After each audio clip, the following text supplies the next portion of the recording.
곳에 우리가 가리이다 라는 제목으로 말씀을 전하도록 하겠습니다.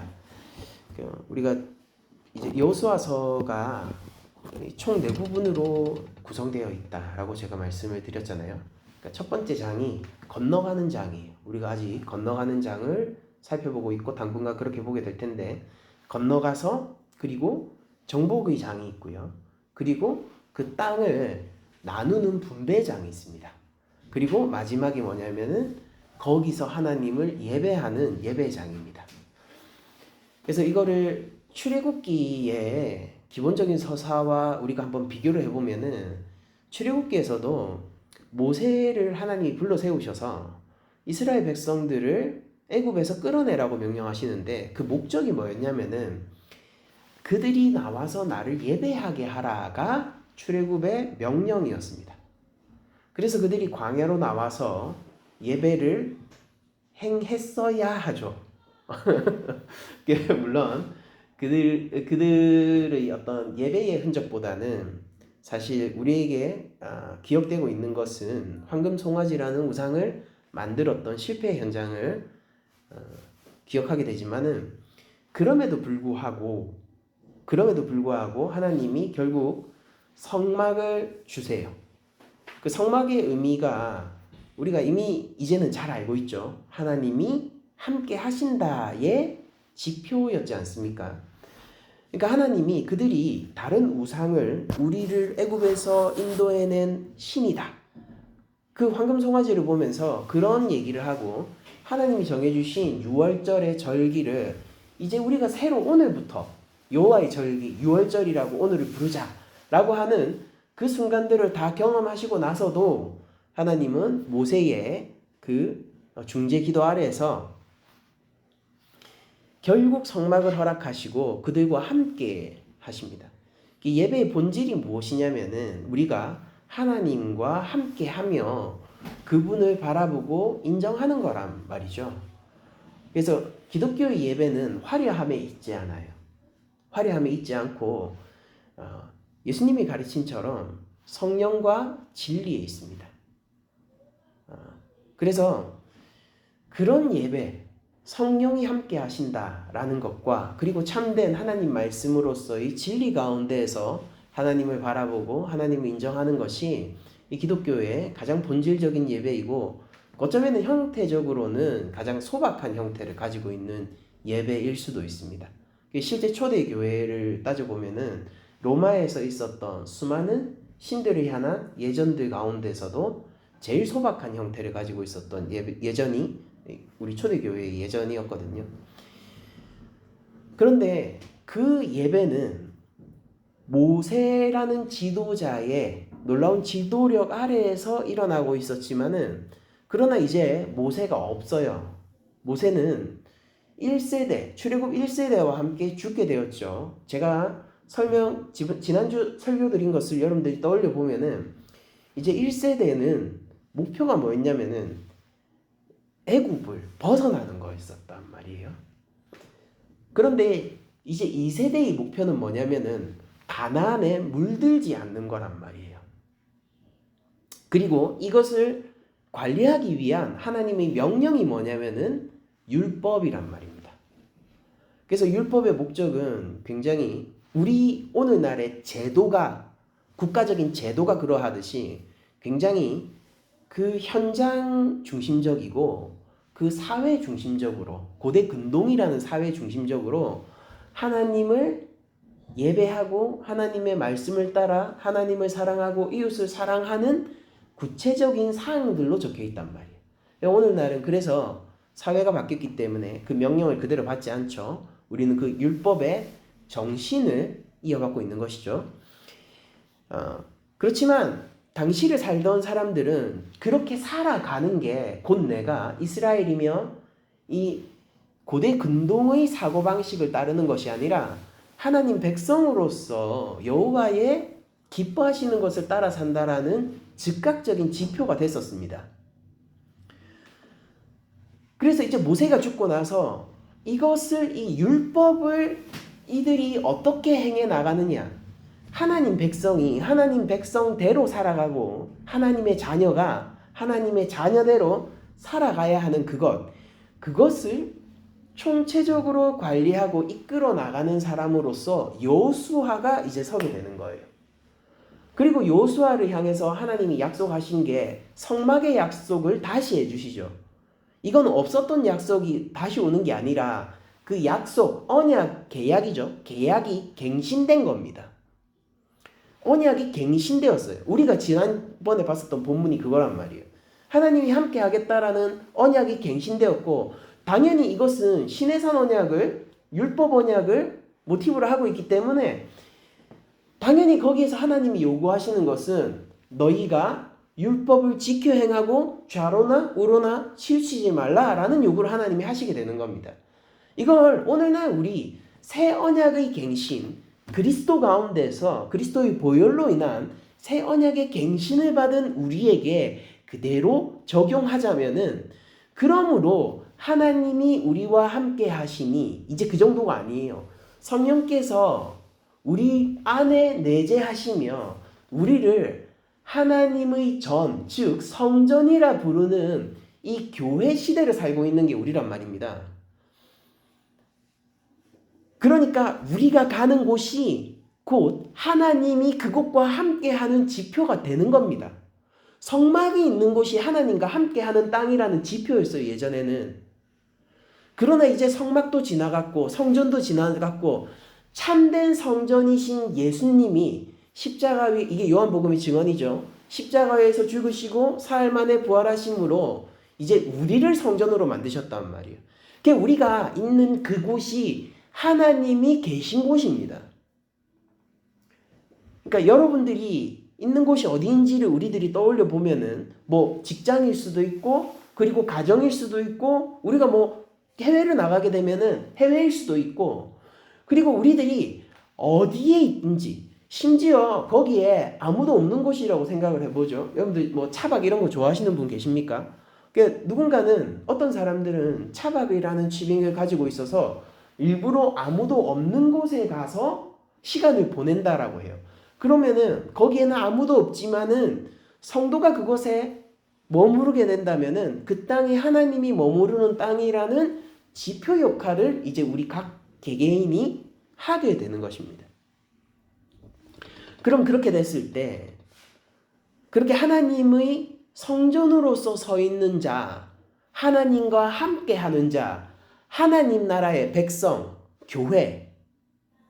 교회로서 우리가 살아가고 그 자리에 있다는 것은 무엇을 의미하냐면은 하나님의 명령을 받아서 우리가 강하고 담대하게 의를 행하고 죄를 미워하며 선으로 악을 이기는, 그리고 사랑할 것만을 사랑하는 것이 아니라 원수도 사랑하는 삶을 살기로 힘을 내고 성령님이 도와주는 삶을 살아가는 게 바로 오늘날 새 언약의 갱신 가운데 있는 우리의 가나안 정복기란 말이에요.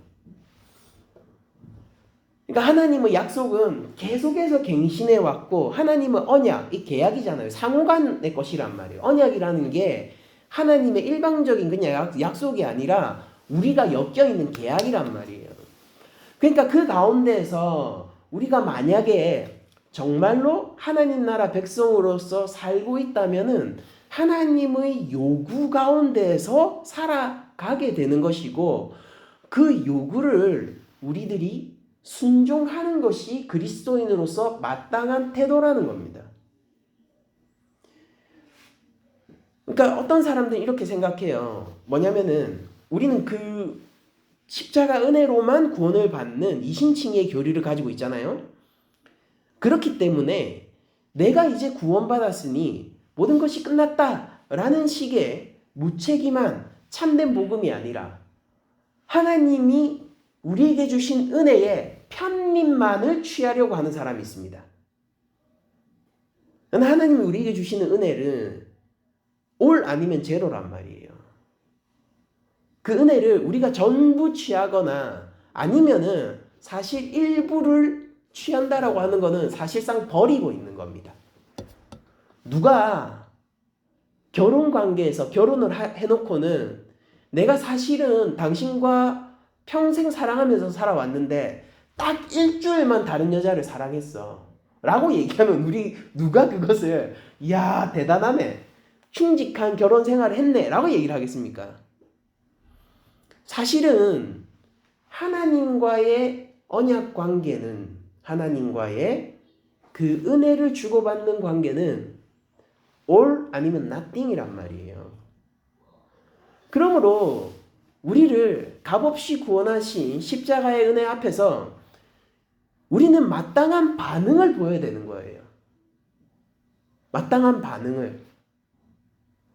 여러분들, 사랑을 듬뿍 받은 아이가 부모를 사랑하지 않는 것을 여러분들 상상할 수 있어요? 온전한 사랑을 받은 남편이 혹은 아내가 상대 배우자를 사랑하지 않는 것을 여러분들 상상할 수 있습니까? 심지어 우리는요, 어느 정도 부족한 사랑을 받더라도 여전히 부모를 사랑하고요, 상대가 조금 모자란다 할지라도 내 아내, 내 남편을 깊이 신뢰하고 사랑해 나가는 길을 추구해 나간단 말이에요.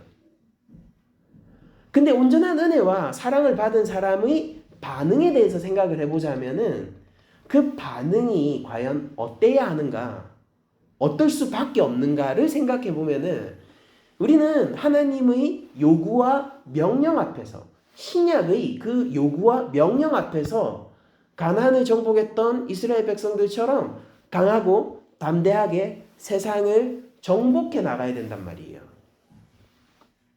그리고 이 정복의 무기는 무엇이냐면은 세상을 정복하고 세상을 물들이고 하나님 나라로 변화시키는 우리의 무기는 무엇이냐면은 우리 구주께서 보여주신 겸손과 사랑과 인내와 섬김입니다.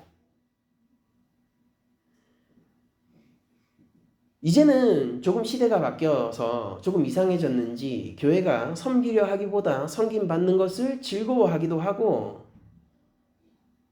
낮은 자와 함께 하기보다 높은 자들과 함께 하는 것을 추구하는 교회들이 생겨나기도 했지만은, 그런 현상이 있다고 해서 하나님 말씀이 변하는 것이 아니고 우리 교회 본질이 변하는 것이 아니고 하나님의 요구가 변하는 건 아닙니다.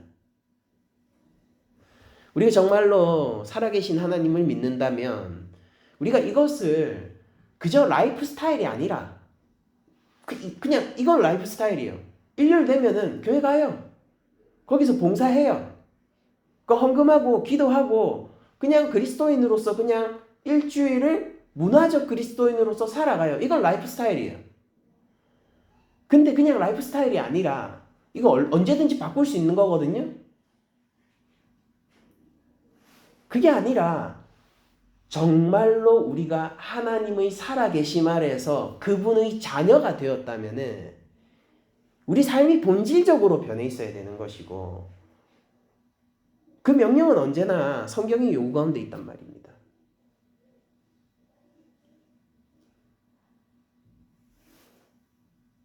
그러면 여러분들 여호수아의 요구를 여러분들도 받으셔서 강하고 담대하십시오. 악에 지지 마시고 죄 가운데 타협하지 마시고 하나님이 기뻐하시는 것과 미워하시는 것을 구별하시고 하나님의 기쁨을 따라서 우리가 살아갑시다. 그러면은 우리 삶이 충만해지고 우리가 진짜 괜찮게 살아가게 된단 말이에요. 실제 우리들도 인간답게 살 수 있고 하나님 형상대로 살 수 있고 이전과는 다른 삶의 형태를 가지고 누릴 수 있게 되는 것이란 말이에요. 그러니까 하나님이 여기서 요구하는 게 전쟁 요구예요. 전쟁 요구. 그러니까 군사를 부르시고 계신 거란 말이에요. 근데 그 전쟁 요구를 자세히 살펴보면은 하나님이 싸우시겠다라는 의미예요. 여호수아서를 우리가 계속 보게 되면은 야, 너희 와서 전투해, 전쟁해, 와가지고 저 땅을 정복해, 물러서지 마, 앞으로 가라고 하잖아요. 근데 그게 하나님이 뒤에서 마치 게이머가 유닛을 그 적진영으로 보내는 것처럼 공격 명령을 내리는 게 아니고요. 그분이 싸우시겠다라는 의미예요. 그분이 싸우시는데 우리를 빼놓고 싸우지 않겠다라는 겁니다. 이유는 뭐냐면은 전리품을 나누기 위해서예요. 공적이 없는 자에게 전리품을 주지 않습니다. 우리는 하나님에게 힘이 안 돼요. 옛 이스라엘 백성들이 가나안을 정복할 힘이 있었을까요? 아닙니다. 원래 여호수아 이전에 가나안을 정탐했던 정탐꾼들의 생각을 한번 우리가 확인해 보자고요. 그 정탐꾼들은요, 결국 이스라엘 진영 전체입니다. 이스라엘 진영 전체에서 여호수아랑 갈렙 빼고는요, 우리 거기 잽도 안 된다라고 판단을 했었단 말이에요. 우리 메뚜기 같다라고 판단했었어요. 그게 객관적인 분석일 겁니다. 군사학적으로는. 근데 하나님은 어떻게 하냐면은 걔네들을 불러서 전쟁하게 하시는 거예요. 그리고 전리품을 나눠주시는 거죠. 어떻게 승리가 오느냐? 여호수아서는 만군의 여호와가 그리 승리하셨다를 우리에게 계속 보여줄 겁니다. 그러므로 우리도 담대함을 가지고 이 각자는 얼마나 모자라고 연약한 죄인들입니까? 그러나 우리를 보고 우리를 의지함이 아니요, 하나님을 보고 성령을 의지함으로 우리가 한번 살아가 보자고요. 그러면은 승리하게 되어 있고 그 전리품을 우리들이 삶 속에서 나누어 받고, 심지어 이미 우리들은 그리스도라는 기업을 소유하게 되었고 하나님의 영생을 소유한 백성들 아닙니까?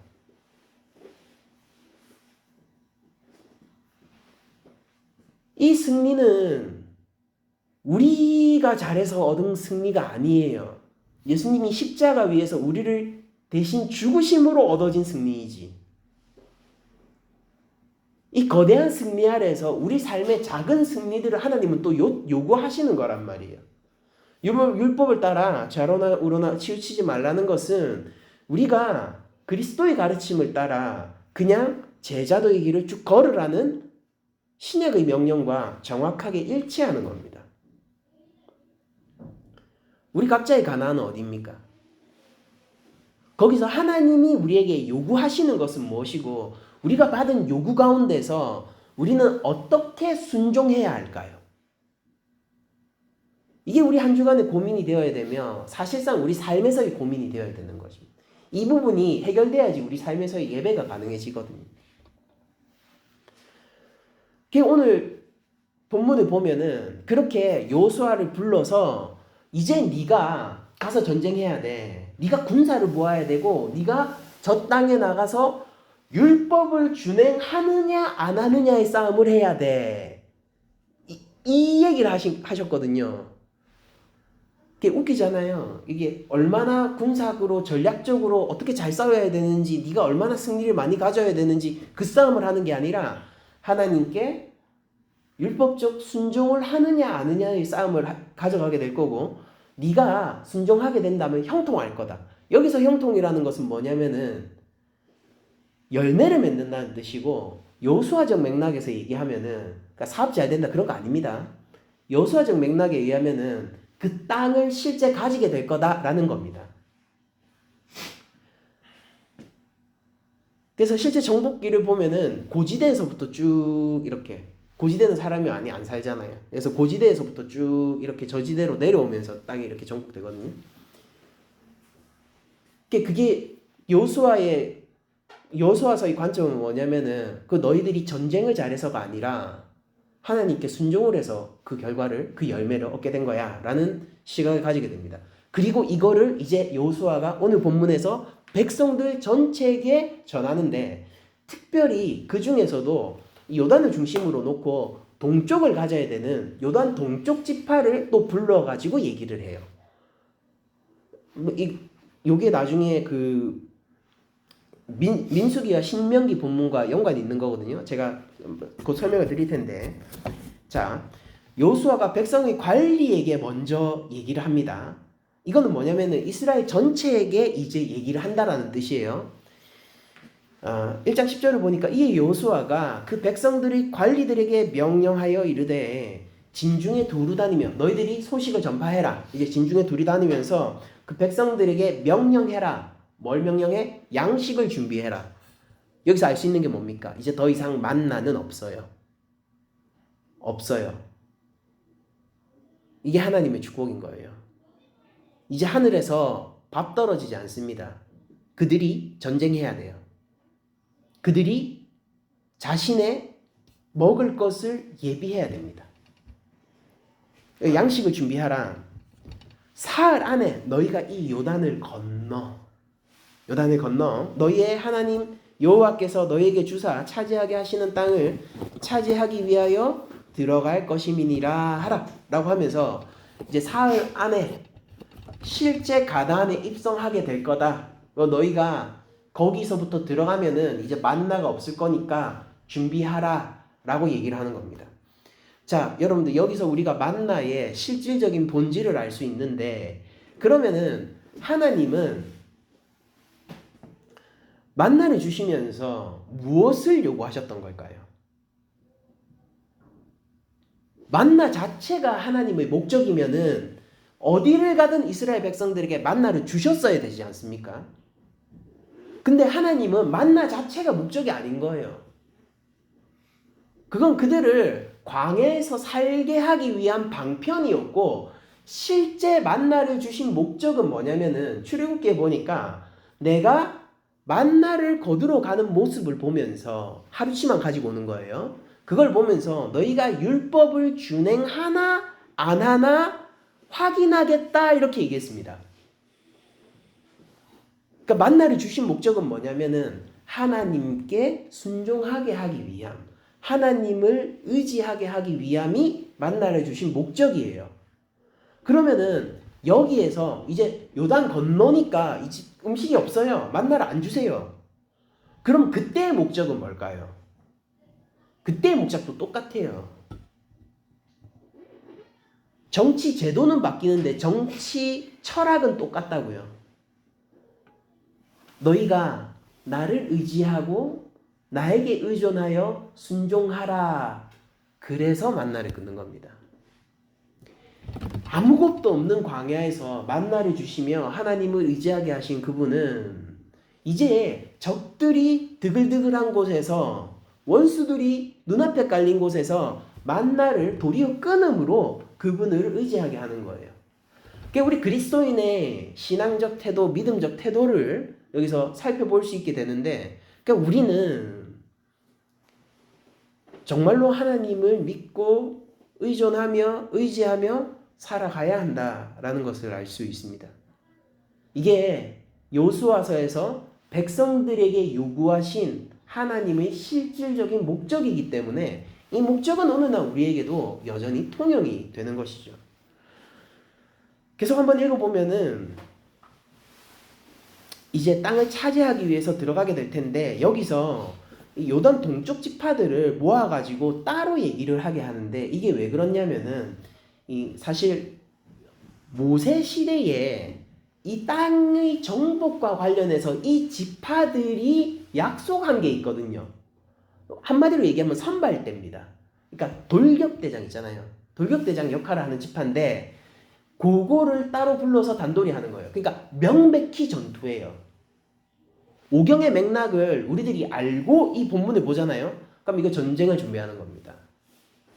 그러니까 우리 낮은 자리 교회도 이 건너감의 장에 있어서는 우리도 준비하자라고 했잖아요. 믿음적으로, 신앙적으로 하나님이 맡기신 일을 우리 뭐가 될지 모르겠지만은 맡겨만 주세요라는 마음으로 우리가 준비를 하자라고 했는데, 그때 우리가 준비되어야 될 것이 군사적인 측면에서의 준비입니다. 그러니까 밀리지 않고 전진하고 싸우고 돌파하고 적을 두려워하지 않고 장애물이 있으면은 건널 준비를 우리가 하는 거죠. 우리 공동체에게 하나님이 요구하시는 것이 저는 그것이라 믿습니다. 그러면은 무슨 약속을 했길래 요단 동쪽 지파만 모았느냐? 12절에 이렇게 나오죠. 요수아가 또 루벤 지파, 갓 지파, 므낫세 반 지파에게 말하여 이르되 여호와의 종 모세가 너에게 명령하여 이르기를, 모세가 어떤 얘기를 했다는 거예요. 너희는 너희의 하나님 여호와께서 너희에게 안식을 주시며 이 땅을 너희에게 주시리라 하였나니 너희는 그 말을 기억하라 라고 하면서, 이게 요단 건너 동쪽은 너네 거야, 너희에게 준다라고 모세가 명령했잖아. 그거 기억해라고 했는데 그 관련 본문을 제가 읽어드릴게요. 민수기 32장 전체가 이것과 관련된 사건이에요. 제가 일부분만 말씀을 드리면은 배경이 이렇습니다. 이제 미디안 사람과 전쟁하라는 걸 이스라엘이 명령받게 돼요. 그래서 미디안 사람과 실제 이제 군사적인 충돌을 해야 되는 상황인 거예요. 근데 그때 루벤 자손과 갓 자손이요, 가축이 많았어요. 목축이 중심이었다 이 얘기입니다. 그리고 미디안이라는 게 지금 그 요단 건너 지역이에요. 그러니까 이 가축이 많았던 루벤 자손과 갓 자손은요, 요청을 하나 해요. 여기가 목축하기에 좋고, 그리고 저거 넘어가면은 우리가 이 목축하기가 어려우니까 우리는 좀 빼주세요. 이런 요청을 합니다.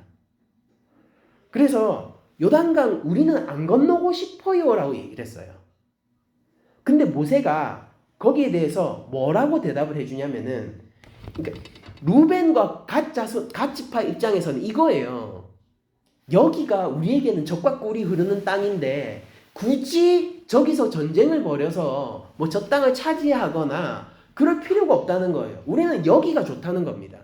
근데 거기에 대해서 모세가 뭐라고 하냐면 민수기 32장 6절에 이렇게 얘기합니다.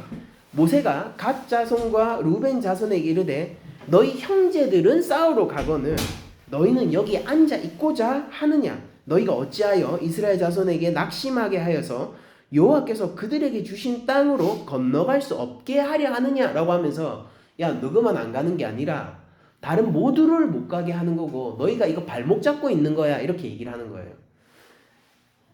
그래서 중간에 이런 것들을 경고하고 또 그 과정에서 루벤 자손과 갓 자손이 이제 전투에 참여하기로 결정을 하면서 16절에 이렇게 나오는데, 그들이 모세에게 가까이 나와 이르되 우리가 이곳에 우리 가축을 위하여 우리를 짓고 우리 어린아이들을 위하여 성읍을 건축하고 이 땅에 원주민이 있으므로 우리 어린아이들을 그 견고한 성읍에 거주하게 한 후에 우리는 무장하고 이스라엘 자손을 그곳으로 인도하기까지 그들이 앞에서 가고 이스라엘 자손이 각기 기업을 받기까지 우리 집으로 돌아오지 아니하겠으며, 이렇게 얘기를 합니다. 무슨 얘기냐면은, 자, 제 여자들과 어린아이들은 안전한 곳 성읍, 그리고 우리 가축들은 여기 안전한 곳에 두고 대신 20세 이상의 우리 남자들은, 성인 남자들은 돌격대장에 대해서 제일 앞에 서서 싸울 거고 우리가 그 땅을 다 정복하기 전까지는 결코 돌아오지 않을 겁니다. 이렇게 얘기를 하는 거예요. 그리고 그거를 실제로 행할 때가 지금 온 겁니다. 그래서 요수아가 그거를 얘기하는 거예요. 그 명령을 얘기하는 겁니다. 이거를 신명기에서 또 다시 한번 반복하게 되는데, 신명기 3장 16절 이하를 읽어드리면은 루벤 자손과 갓 자손에게는 길르앗에서부터 아르논 골짜기까지 주었으되, 이게 요단 동쪽이에요. 그 골짜기 중앙으로 지역을 정하였으니 곧 암몬 자손의 지역 약본가까지며 또한 아라바와 요단과 그 지역이요 긴네렛에서 아라바 바다와 여메와 비스가 산기슭에 이르기까지 동쪽 지역이니라. 그때에 내가 너희에게 명령하여 이르기를 너희 하나님 여호와께서 이 땅을 너희에게 주어 기업이 되게 하셨은즉 너희의 군인들은 무장하고 너희 형제 이스라엘 자손의 선봉이 되어 건너가되, 돌격대장 하라는 겁니다. 너희에게 가축이 많은 줄 내가 아노니 너희의 처자와 가축은 내가 너희가 준 성읍에 머무르게 하라. 그러니까 지킬 거 다 지켜줄게. 가서 싸워. 가서 싸워서 뭐 때문에 싸우라는 겁니까? 이 땅 주려고 싸워. 이렇게 얘기하는 거예요. 그러니까 너는 거기서 요단을 건너지 않고 거기 가만히 있으면은 좋은 게 있을 줄 알지. 아니야. 내가 챙겨줄 거 다 챙겨주고 네 지킬 거 다 지키게 해줄게. 그래도 건너가서 싸워. 그때가 되면은 네가 요단강 동쪽을 네가 차지하게 될 거야. 이 약속이란 말입니다. 그래서 20절에 신명기 3장 20절에 여호와께서 너희에게 주신 것 같이 너희 형제에게도 안식을 주시리니 그들도 요단 저쪽에서 너희 하나님 여호와께서 그들에게 주시는 땅을 받아 기업을 삼기에 이르거든 너희는 각기 내가 준 기업으로 돌아갈 것이니라. 이렇게 얘기를 하며 하나님이 이 땅을 주시는 것을 안식과 비견해서 얘기하는 장면을 볼 수가 있습니다. 그래서 오늘 본문을 보면은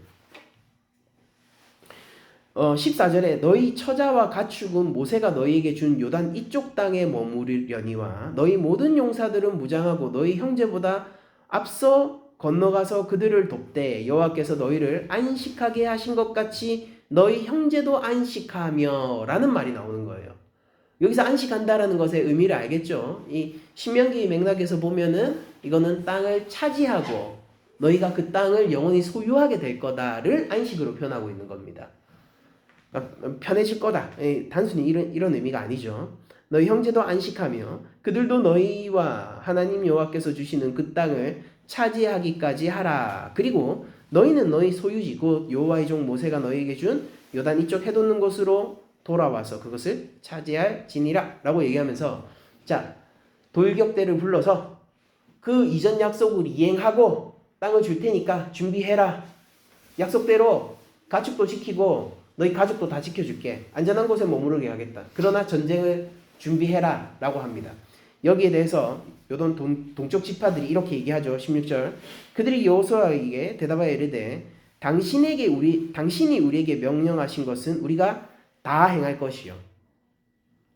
이게 모세와 약속한 거잖아요. 여호수아가 그대로 인계해서 요구를 하고 우리가 그걸 다 행하겠다 이렇게 얘기를 합니다.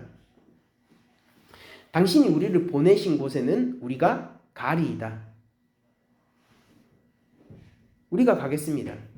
우리는 범사에 모세에게 순종한 것 같이 당신에게 순종하려니와 오직 당신의 하나님 여호와께서 모세와 함께 계셨던 것 같이 당신과 함께 계시기를 원하나이다. 누구든지 당신의 명령을 거역하면 당신의 말씀을 순종하지 않는 자는 죽임을 당하리니 오직 강하고 담대하소서라고 얘기하면서 하나님 앞에서 모세와 했었던 이 맹세가 우리 일족에 우리 지파에 생명을 걸고 지킬 약속이 되었습니다라는 것을 선포하고 있습니다.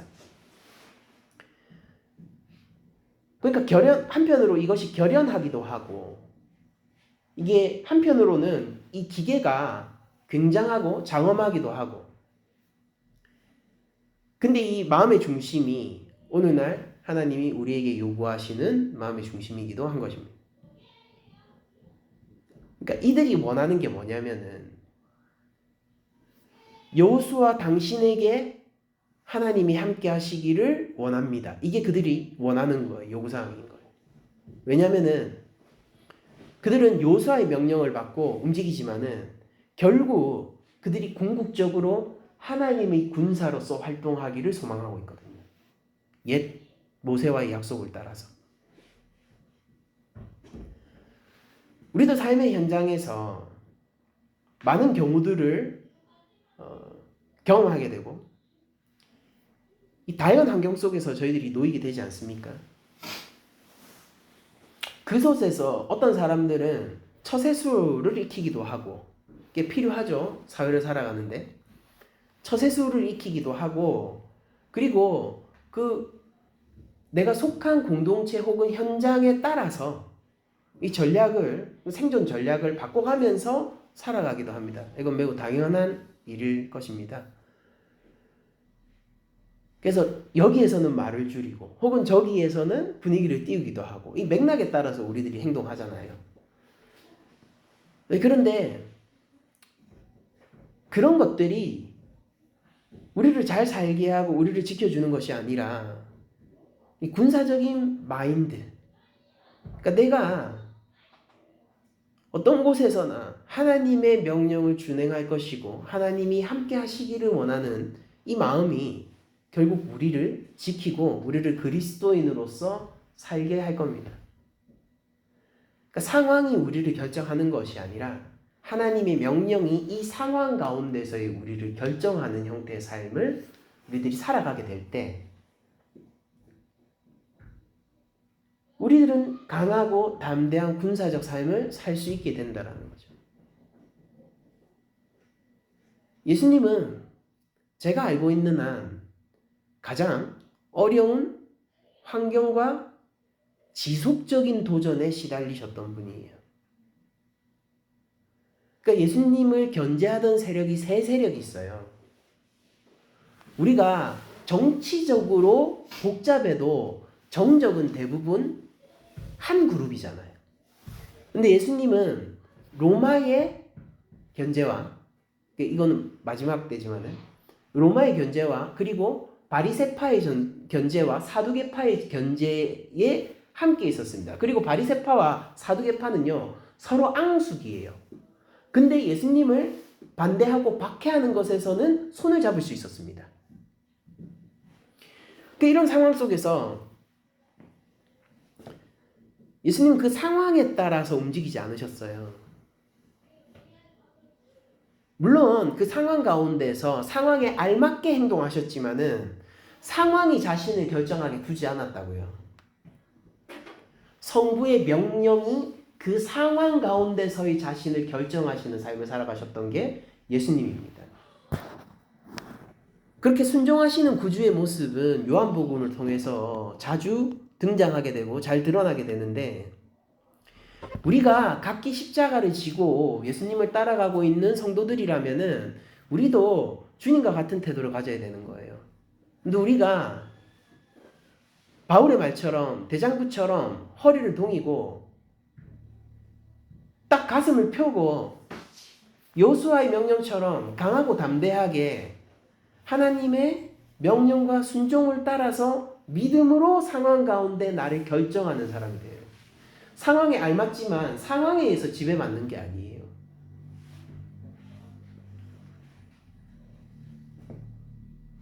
우리를 살리고 우리의 삶을 결정하는 것이 무엇인지를 우리 이 시간 한번 정해봤으면 좋겠습니다. 내 삶을 정의하고 결정하는 것이 무엇인가? 전 그것이 하나님이었으면 좋겠습니다. 그러면서 어디든지 가겠다라고 답을 하고 있죠. 사실 어디까지 가야 되는지는 정해져 있습니다. 가나안, 하나님이 약속하신 가나안 정복의 그 끝, 그 지역까지 가기 전까지는요, 이들이 신명기, 옛적 민수기의 약속을 따라서 이제 집으로 돌아오지 않는 군사로서 활동하겠다는 거거든요. 그게 어디든지 가겠다. 이 전쟁이 끝날 때까지. 이게 우리로 치면 어디가 될까요? 주님 오실 때까지예요, 우리에게는. 우리의 일평생이죠. 믿음의 담대함과 하나님 말씀에 대한 순종은 어느 한순간 불일 듯이 일어났다가 식어버려야 하는 것이 아니라 주님 다시 오실 때까지, 우리의 삶이 끝나는 날까지 지속되어야 되는 것입니다. 그것이 가능한 이유는 하나님이 땅을 약속해 주셨기 때문이고, 우리는 사실상 그 땅을 이미 받았기 때문입니다.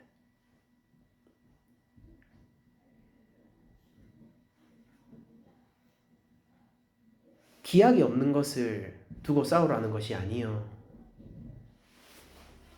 약속된 것을 두고 싸우라는 것이고, 줄지 안 줄지 변덕스러운 것을 두고 싸우라는 것이 아니고, 이미 우리에게 주어진 하나님의 은혜와 사랑을 두고 싸우라는 겁니다. 우리는 무언가를 정복할 때에 그 땅을 받게 되는 사람들입니다. 왜냐하면 사실상 그 땅은 하나님이 먼저 가서 정복해 놓으신 땅이거든요. 우리의 싸움은요, 늑대보다 더 강한 늑대가 되는 싸움이 아니에요. 사자이신 그분이 늑대들을 물어 죽이실 것이고, 우리의 싸움은 무엇이냐면은 그분의 양으로 계속해서 남는 싸움을 해나가는 겁니다. 그러므로 여러분, 강하고 담대하십시오. 그리고 오늘 우리 낮은 자리 공동체가 이렇게 결단합시다. 우리가 보내시는 곳에 우리가 가리이다. 우리가 이렇게 결단합시다. 그것이 어딘지 우리가 알지 못하고 그 일이 무엇인지 모르지만은, 그러나 적어도 우리가 그것을 전투원의 심정으로, 선발대의 마음으로, 돌격대장의 마음으로 우리가 결단하고, 하나님이 우리에게 무언가를 맡겨주시는 것을 기쁨과 영광으로 알고 그날을 기다리자고요. 우리가 찾아갑시다. 그래서 실제로 이어져서 가운데서 이제 정복의 장에 들어가게 되면은 우리들이 무엇을 놓고 싸워야 될지를 정말로 결정해서 우리 공동체가 그것을 실천하자고요. 우리가 지하에 있다가 2층으로 올라왔어요. 우리는 공간이 있었어요. 근데 이제 우리는요, 공간을 빌려 쓰게 됐어요. 하나님이 모든 측면에서 우리를 움직이기 쉽고 몸을 가볍게 하고 계십니다.